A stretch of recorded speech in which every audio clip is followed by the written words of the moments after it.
Bonjour Lisa, bienvenue dans mon atelier. Bienvenue dans le podcast d'Histoire d'artisans. Je suis Lisa Millet, présidente de l'association éponyme. Histoire d'artisans valorise l'ingénierie des artisans d'art en mettant en avant l'innovation et la recherche au sein des ateliers. Vous écoutez le deuxième épisode avec Delphine Mangeret, cartonnière coloriste. Dans le premier épisode, nous avons parlé du métier de cartonnier coloriste. Dans celui-ci, Delphine nous raconte avec plus de détails comment elle est devenue cartonnière coloriste, sa participation au projet Aubusson Tis Tolkien, Hayao Miyazaki et George Sand, et son rôle de transmission au sein de la Cité internationale de la tapisserie. Cet épisode a pu exister grâce au soutien de la Cité internationale de la tapisserie d'Aubusson. Consacré au rayonnement de la tapisserie, ce musée et centre de formation est né à la suite de l'inscription de la tapisserie d'Aubusson au patrimoine culturel immatériel de l'humanité par l'UNESCO en 2009. Cet épisode est donc une façon de contribuer au rayonnement de ces savoir-faire français renommés. Belle écoute!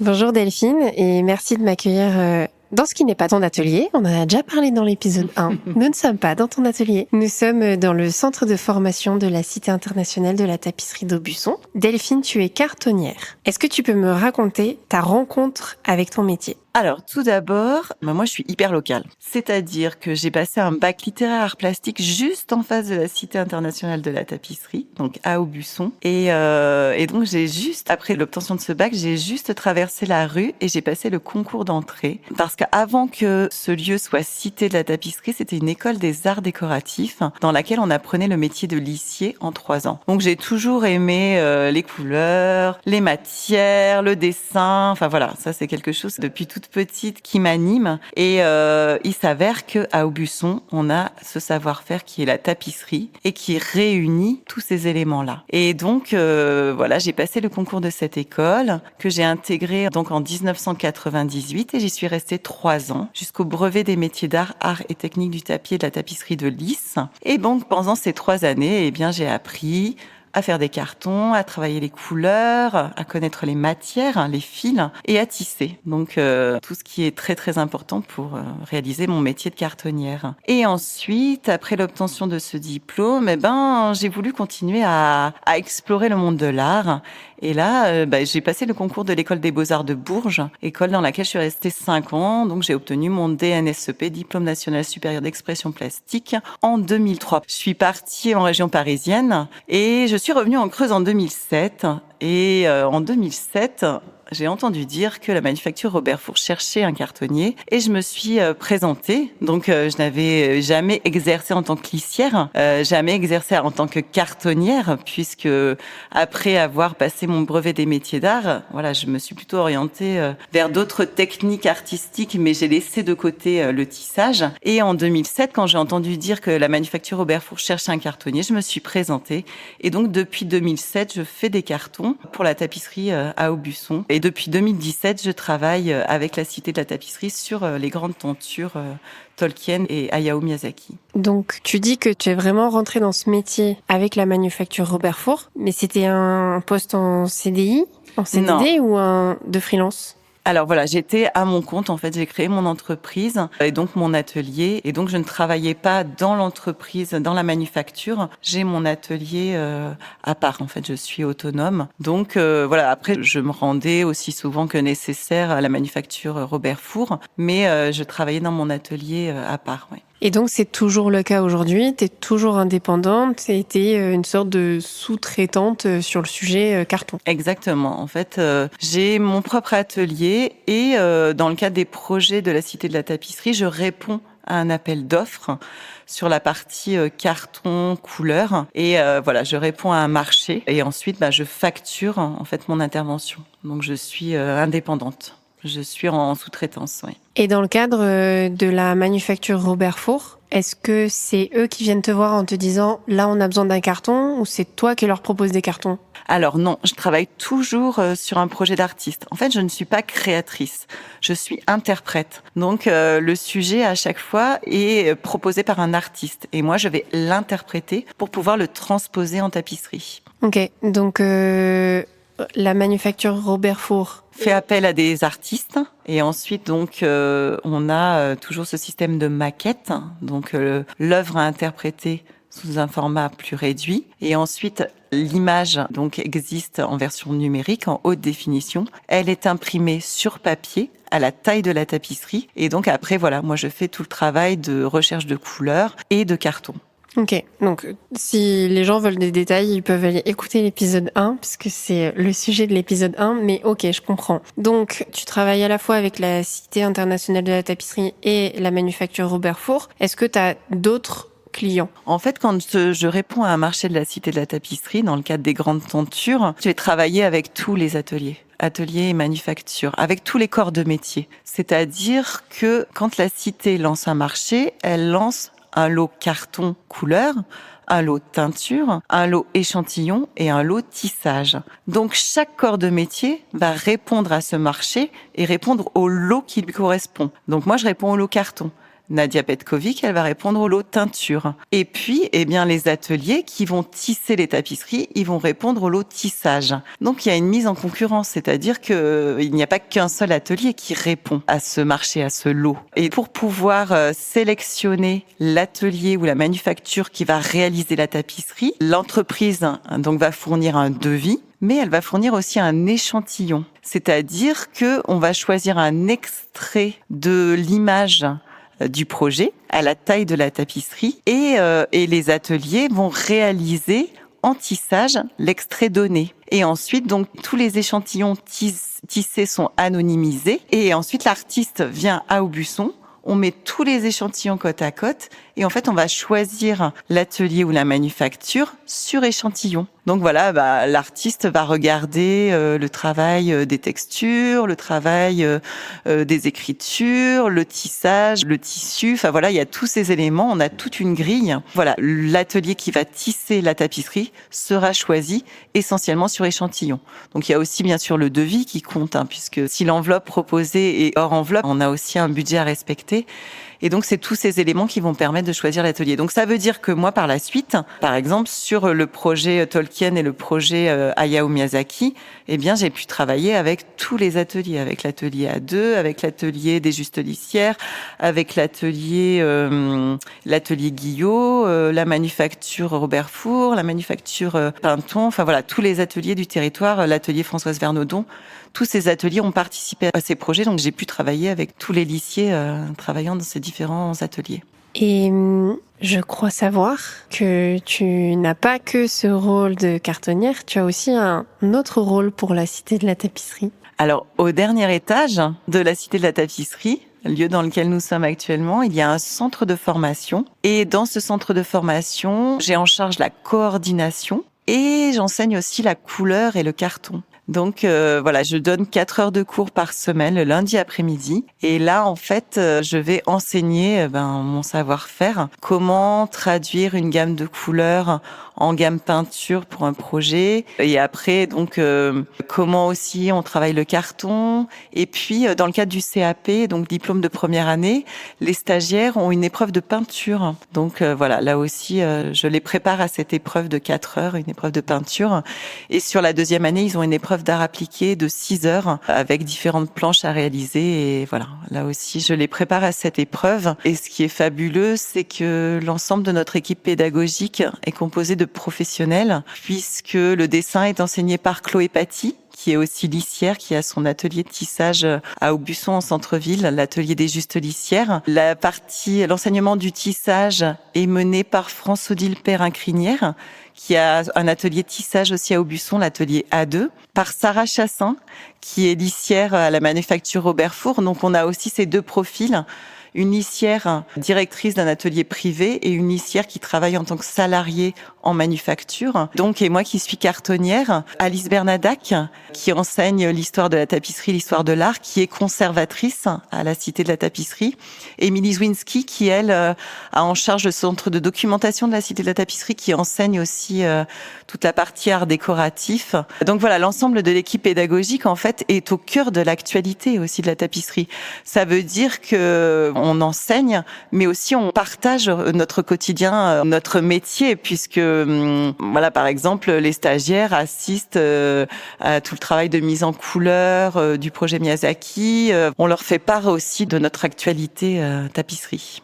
Oui, t'as les pieds dans le plat dès le premier jour, quoi. Ah oui, là, on est vraiment au cœur du métier. Génial. Est-ce que tu aurais une anecdote à nous raconter sur ton métier ? Alors, ce que je trouve assez fabuleux dans le métier de cartonnier, c'est que c'est vraiment un corps à corps avec un univers, une image. Et dans le cadre du projet Tolkien, les illustrations de J.R.R. Tolkien, elles sont de petits formats. On est sur des formats un peu plus grands que A4.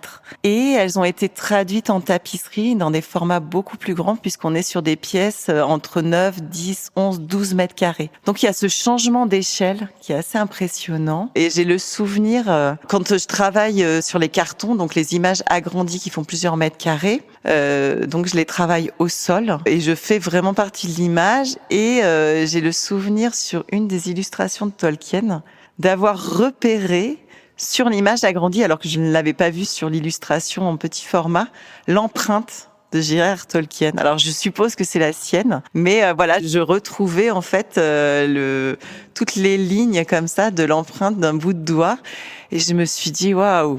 Enfin, non seulement j'étais dans son univers, mais c'était plus que ça, quoi. Je rentrais dans une espèce d'intimité impressionnante. Et par le changement d'échelle, en fait, il y a des choses qui se révèlent.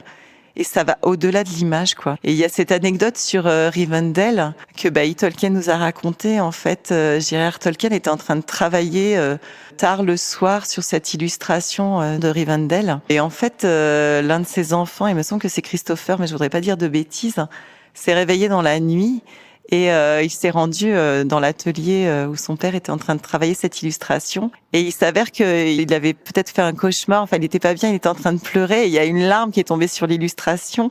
Et donc on peut voir sur l'illustration en fait qu'il a épongé la larme et qu'il a retravaillé le dessin par la suite. Et donc pour faire référence à cette histoire qui est touchante parce que J.R.R. Tolkien, il avait un lien fort avec ses enfants quand on voit les lettres du Père Noël. Enfin voilà, il les faisait vraiment participer pleinement à son univers et à son imaginaire et donc pour faire référence à cette larme, on a tissé dans le feuillage de Rivendell cette larme voilà donc c'est un élément qui a été ajouté et ça fait vraiment partie du personnage et de l'histoire.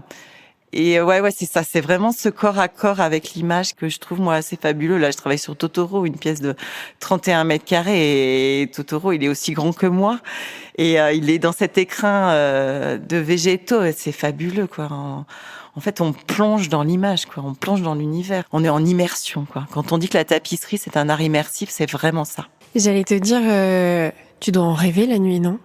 Ah moi je vis tapisserie, hein. Je tout le temps. Mais vous pouvez interroger les lissiers, la teinturière. Enfin, c'est plus qu'un métier, quoi. C'est quelque chose qui nous habite complètement. Et d'ailleurs, même on peut constater que les liens entre nous, ils vont au-delà du professionnel parce qu'on y met toute notre âme, on y met toute notre tripe et on doute ensemble, on réfléchit ensemble, on se réconforte ensemble. C'est une histoire collective qui n'est pas rien. C'est vraiment, on est au-delà du professionnel. C'est vraiment une histoire de vie et parce que de toute façon, on a besoin de mettre toutes nos émotions aussi, toute notre sensibilité pour interpréter, pour donner une âme à ces tapisseries. Et ça, forcément, que ça passe par ce qu'on est. Et ça, c'est très très fort. Ouais.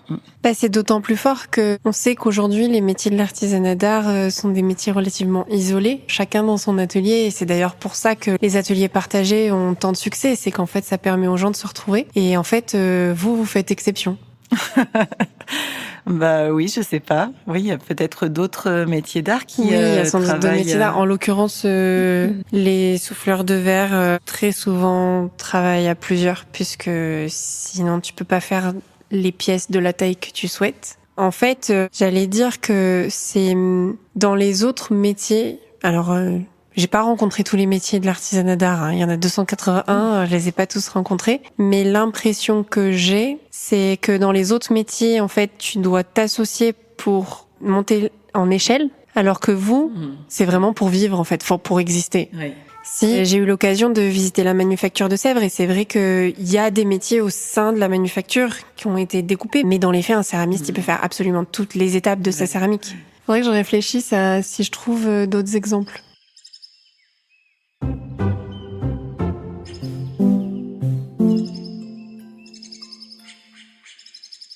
revenir sur le sujet et sur ton anecdote, je t'ai posé aussi la question en off, c'est est-ce que tu parles de vraiment t'immerger? En l'occurrence, tu as même des anecdotes personnelles sur certaines œuvres. Est-ce que tu as besoin de te renseigner? Est-ce que pour Miyazaki, tu as eu besoin de regarder tous les films de Miyazaki? Bien sûr, je les avais déjà vus, mais oui, je les ai revus. En fait, l'image qui m'a le plus guidée pour mettre au point la gamme de couleurs, c'est l'image sur écran. C'est pas l'image sur papier, parce que Miyazaki, c'est du cinéma, ce sont des images lumière. Comment on respecte le fait que ce sont des images lumière en tapisserie. Donc là, il fallait qu'on monte en saturation et en luminosité nos couleurs, parce qu'on sait que le fil de laine, quand il est tissé, en fait, la couleur va s'assourdir, elle va s'assombrir. Donc, avec Nadia, il a vraiment fallu qu'on prenne en compte ce phénomène-là pour proposer une tapisserie qui soit aussi lumineuse que les films de Miyazaki. Et ça a été un des principaux enjeux du projet. Comment on allait gérer cette lumière? Donc la lumière, elle passe non seulement par la couleur, mais elle passe aussi par le choix des fils. Le fait de travailler avec des fils de soie, de travailler des fils de rayon, le fil de lin. Ça, c'est aussi des matières qui vont nous permettre d'accrocher la lumière. Alors que la laine, elle a tendance à absorber la lumière. Donc il fallait vraiment qu'on joue avec ces phénomènes optiques pour pouvoir traduire ces images cinéma. Donc ça, c'est vraiment ce qui nous a guidés tout au long de la traduction tissée de ces images cinéma. Et je me demandais, parce que tu m'as parlé d'œuvres très très grandes, quelle est l'œuvre sur laquelle tu as travaillé la plus grande? Là, actuellement, je travaille sur le projet Georges Sand. C'est une pièce qui fait 50 mètres carrés. Alors, le carton, il fait 2,15 m de hauteur sur plus de 23 mètres de longueur. Donc, ça veut dire que là, par contre, comme c'est une tapisserie ruban, comme la tapisserie fera 2,15 m de hauteur, donc moi, le rapport physique avec le carton, il est long. Mais au niveau hauteur, en fait, il est à mon échelle. Donc là, c'est une grande pièce, elle fait 50 mètres carrés, ce n'est pas rien. Mais le rapport à ma taille, il est différent d'une pièce comme celle de l'extrait de Mon voisin Totoro, qui fait plus de 31 mètres carrés. Et là, je suis sur une pièce qui fait 4,50 m de hauteur sur 7,50 m de largeur. Donc là, mon corps, il se positionne différemment dans cet espace-là. Donc en fait, on a un rapport au corps qui est très... tout mon corps, en fait, dessine. Quand je suis sur une pièce de 31 mètres carrés comme celle de Totoro, je fais partie de l'image et tout mon corps, je n'utilise pas que ma main, que mon bras, c'est tout, quoi. C'est mon corps entier qui entre dans l'histoire et qui dessine le carton qui va devenir la tapisserie. Mais voilà, la pièce la plus grande sur laquelle j'ai travaillé, c'est l'hommage à Georges Sand imaginé par Françoise Petrovitch, qui fait 50 mètres carrés. Et tu m'as dit justement, tu me racontais que cette pièce, elle a été pensée pour être vue des deux côtés, sachant que généralement quand on lisse le derrière de la tapisserie est pas forcément le plus esthétique. Là, vous avez réfléchi à faire quelque chose d'esthétique avec l'artiste et quelque chose qui peut avoir une forme, soit être mis sur un mur, soit avoir une forme de vague, en cercle. Effectivement, la Cité de la Tapisserie, lorsqu'elle a lancé cet appel à création, elle a défini un cahier des charges précis. Elle souhaitait une tapisserie ruban, une tapisserie long format. Donc voilà, une tapisserie de 2 mètres, 2,20 m de hauteur sur une longueur de plus de 23 mètres. Et dans ce cahier des charges, il était question aussi que cette tapisserie soit autoportée. Ça veut dire que l'artiste devait réfléchir à une structure sur laquelle la tapisserie serait posée. Cette structure, Françoise Petrovitch l'a imaginée modulable. Ça veut dire que cette structure en métal sur laquelle la tapisserie va être donc installée, elle va pouvoir prendre différentes formes. Une forme circulaire, une forme de vague. Donc elle va pouvoir en fait occuper des espaces différents selon le lieu d'installation. Parce que c'est compliqué d'installer au mur une pièce de plus de 23 mètres de longueur. Il y a peu de lieux qui peuvent accueillir une telle tapisserie. Donc voilà, le fait que cette structure soit modulable, elle va pouvoir occuper plusieurs lieux. Et aussi, l'artiste a imaginé que cette structure permette de voir la tapisserie des deux côtés.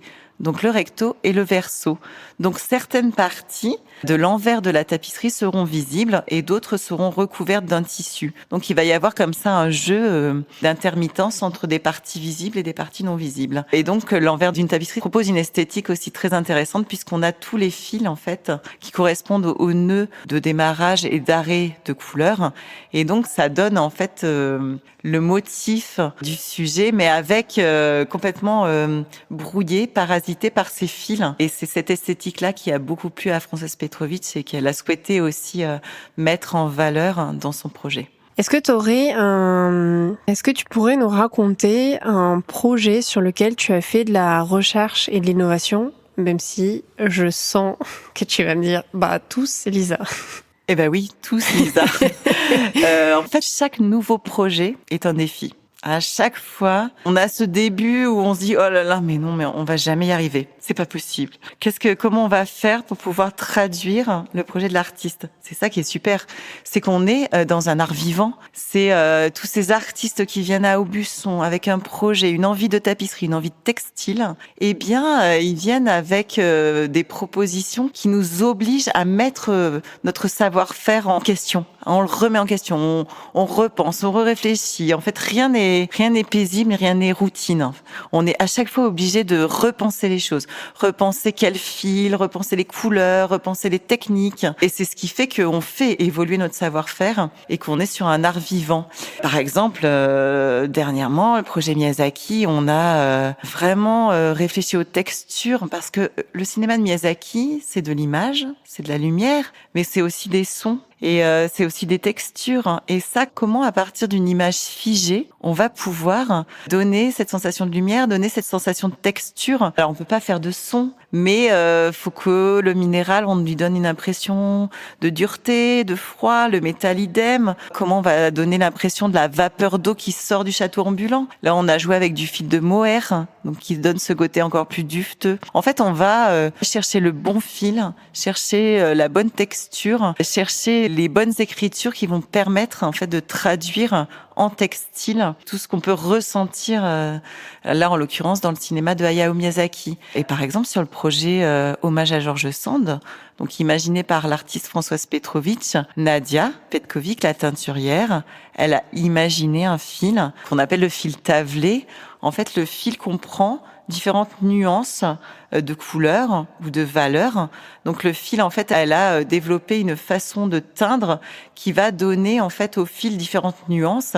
Ça veut dire que quand les lissiers vont le tisser, eh bien, on va avoir un effet de couleur, un effet optique différent que le mélange de fils de couleurs pures. Donc ça crée comme ça une différence. Et voilà, ça, Nadia, elle l'a imaginé spécialement pour le projet de Françoise Petrovitch. Donc, en fait, c'est avec les artistes, avec les projets d'artistes et les ambitions des artistes qu'on fait aussi évoluer notre savoir-faire et qu'on enrichit notre créativité. Donc, ça va encore évoluer avec d'autres projets, d'autres artistes. On va te mettre d'autres challenges. J'en viens à une question qui est un peu la question centrale de l'association Histoire d'Artisans. Souvent, le problème, c'est que alors je vais les appeler les donneurs d'ordre, mais les architectes d'intérieur, designers ou autres métiers, chefs de projet, enfin bref, tout métier, ils ont un peu du mal à se projeter sur comment leurs besoins, comment leurs challenges du moment peuvent trouver une réponse avec vos métiers. Et moi, je prends souvent le même exemple, c'est que il y a des donneurs d'ordre qui vont avoir besoin de verre, qui veulent du verre dans leur projet, qui veulent un cube et qui vont venir voir un souffleur de verre. Faire un cube avec des angles droits dans le soufflage de verre, c'est un énorme challenge. C'est faisable. J'ai déjà vu des moules qui le permettaient, mais c'est quand même un gros challenge. Et en fait, il n'y a pas un métier qui travaille le verre, il y a des métiers qui travaillent le verre. Il n'y a pas un maroquinier, il y a des maroquiniers. Il n'y a pas un céramiste, il y a des céramistes. Enfin bref. Et donc, ma question, c'est justement,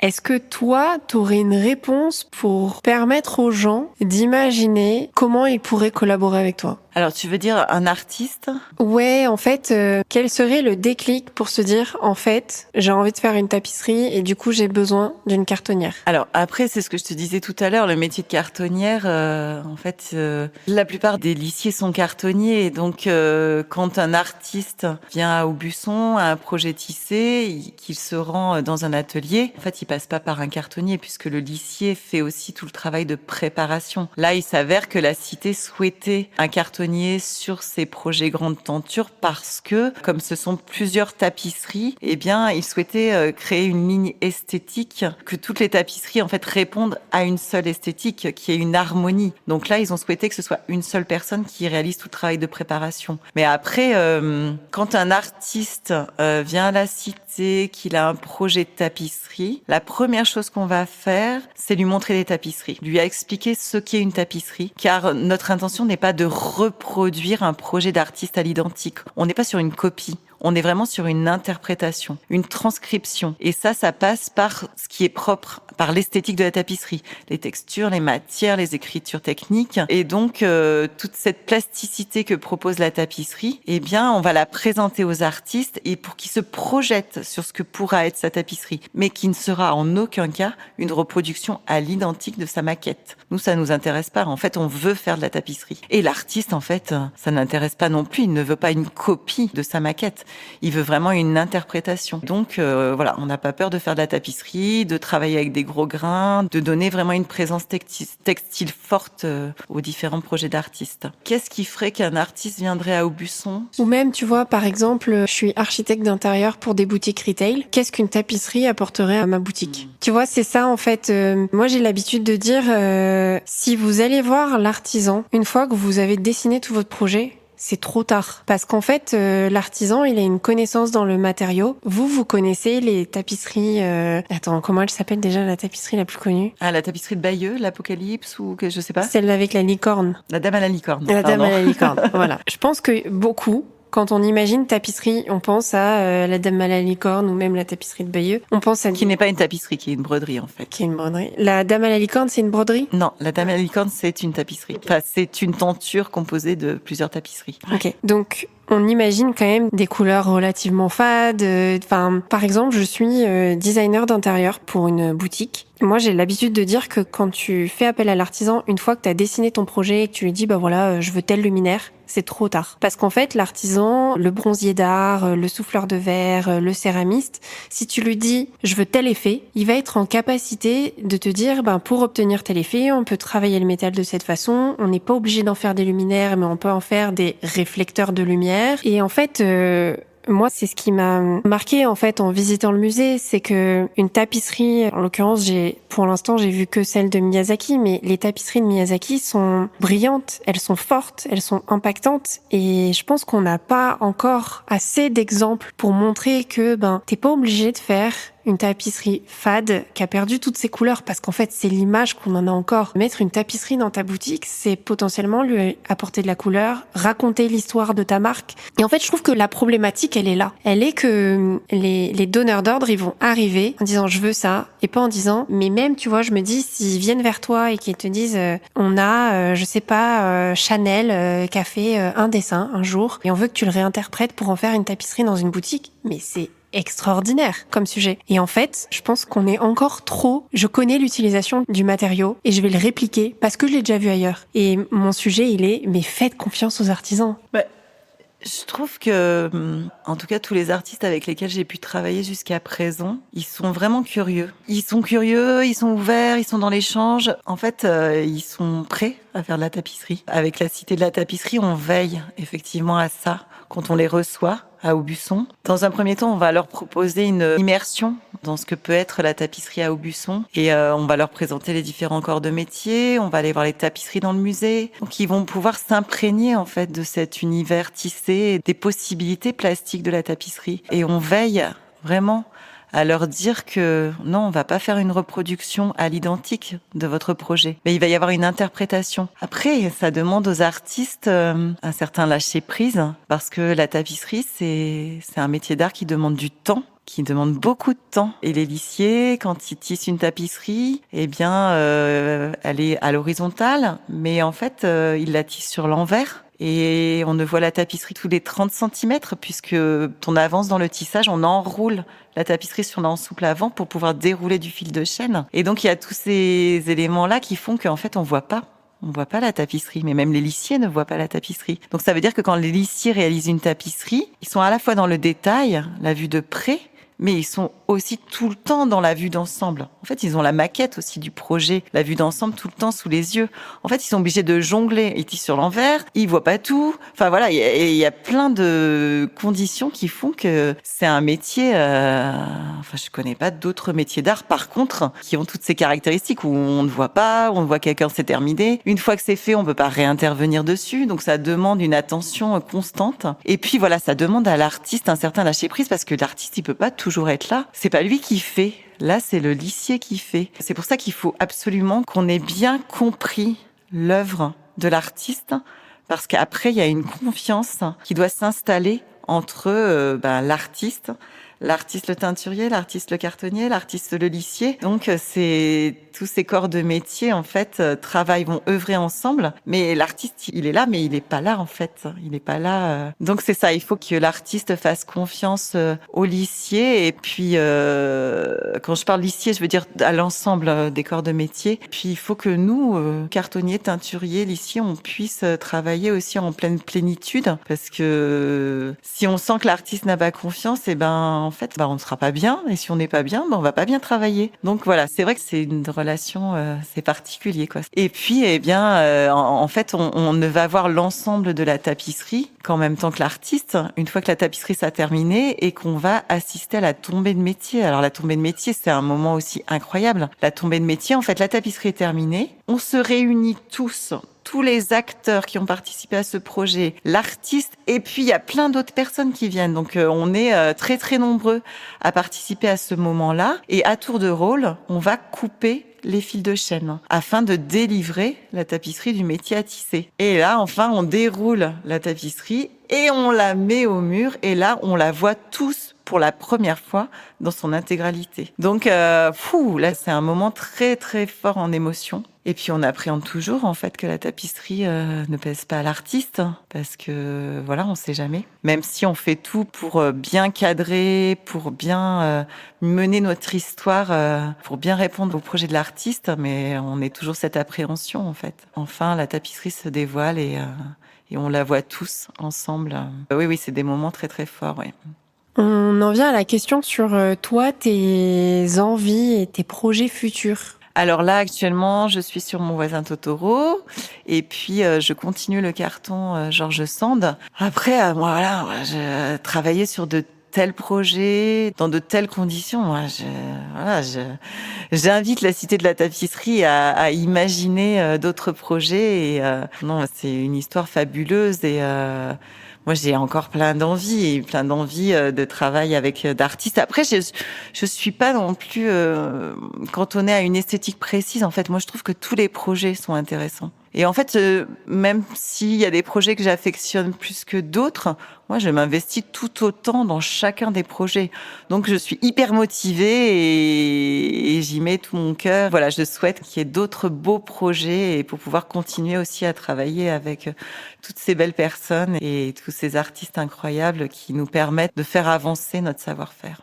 On le souhaite aussi. On arrive à la dernière question, qui est une question plus sur ton métier en général et l'écosystème de ton métier. Qu'est-ce que tu souhaites à ton métier ? Je souhaite qu'il continue à évoluer. Je souhaite que les stagiaires qui vont bientôt être diplômés et sortir de la formation continuent à pratiquer, à réaliser, à mettre en scène ce savoir-faire. Voilà, je me dis que la tapisserie a encore de beaux jours devant elle. Par exemple, il existe plein de fils avec des vertus, des fils qui créent des effets de couleurs, des fils qui ont des vertus bien faits aussi, on sait que le textile, placé dans un environnement, dans notre environnement au quotidien, apporte des bienfaits apaisants. Je pense que la tapisserie pourrait, en travaillant en collaboration avec des designers, des architectes, aussi aller dans cette direction, travailler avec tous ces nouveaux fils.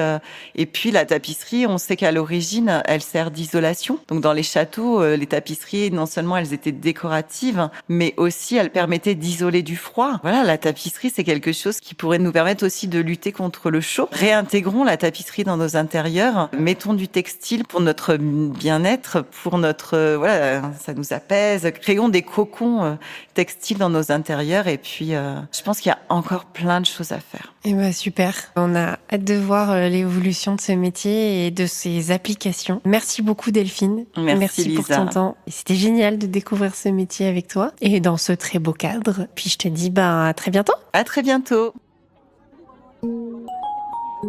Merci beaucoup pour votre écoute. J'espère que ce deuxième épisode avec Delphine Mangeret, cartonnière coloriste, vous aura plu.